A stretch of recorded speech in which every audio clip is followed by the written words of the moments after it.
Liberalism is a sin. Father Felix, Sarda y Salvany. Chapter 8. Shadow and Penumbra. When we review the field of history in the vast stretch of time from the beginning of Christianity to our own day, the various heresies that have from time to time appeared seem clearly and distinctly marked off from the environment of the Orthodox faith.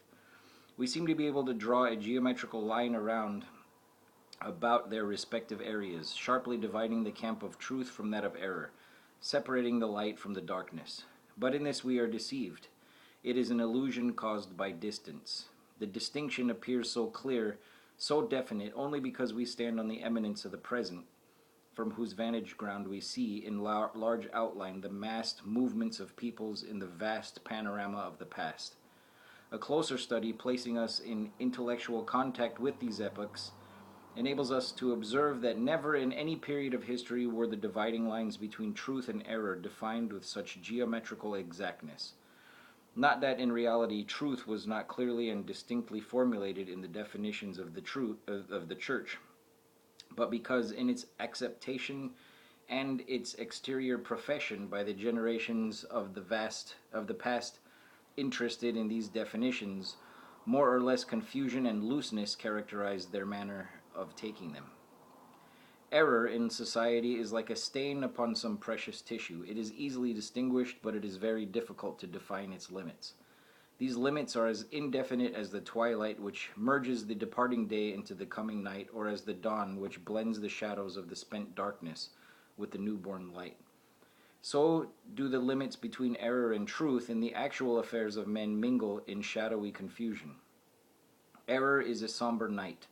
Its limits fringe away from it like a huge penumbra, which is sometimes taken for the shadow itself, faintly brightened by some reflections of the dying light, or rather by the luminary, yet enveloped and obscured by the first shades of evening. So too all error, clearly formulated in Christian society, as it were, surrounded by an atmosphere of the same error, but less dense, more rarefied and tempered. Arianism had its semi-Arianism. Pelagianism, its semi-Pelagianism. Lutheranism, its Jansenism, which was nothing else than a modified Lutheranism. So in our own times, liberalism has its semi-liberalism, which is nothing else than Catholic liberalism. This is what the syllabus terms modern liberalism, that is, liberalism without the boldness of its unvarnished first principles and stripped of the horrors of its last consequences.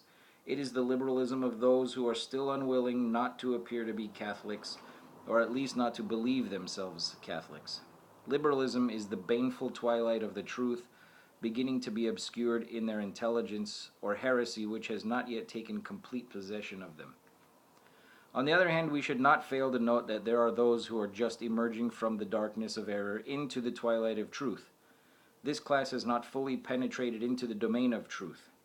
That they will ever enter the city of light depends upon their own sincerity and honesty. If they earnestly desire to know the truth in its fullness and seek it with sincere purpose, God's grace will not fail them. But they are in a dangerous position.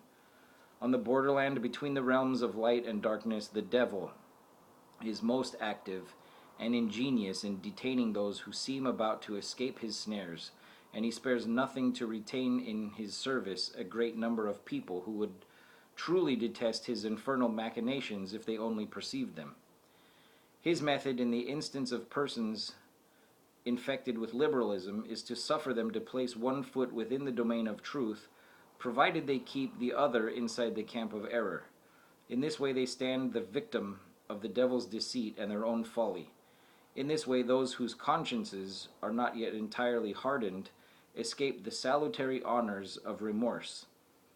So the pusillanimous and the vacillating, who comprise the greater number of liberals, avoid compromising themselves by pronouncing themselves such openly and squarely. So the shrewd and calculating, according to the measure of expediency, how much time they will spend in each camp, manage to show themselves the friends and allies of both. So a man is enabled to administer an official and recognized palliative to his failings, his weakness, and his blunders. It is the obscurity that arises from the indefiniteness of clearly defined principles of truth and error in the liberalist's mind that makes him the easy victim of Satan. His boasted strength is the very source of his weakness. It is because he has had no real solid knowledge of the principles of truth and error that he is so easily deluded into the belief of his own intellectual superiority. He is in a mental haze, a fog, which hides him from the abyss into which his vanity and pride, cunningly played upon by Satan, are invariably drawing him.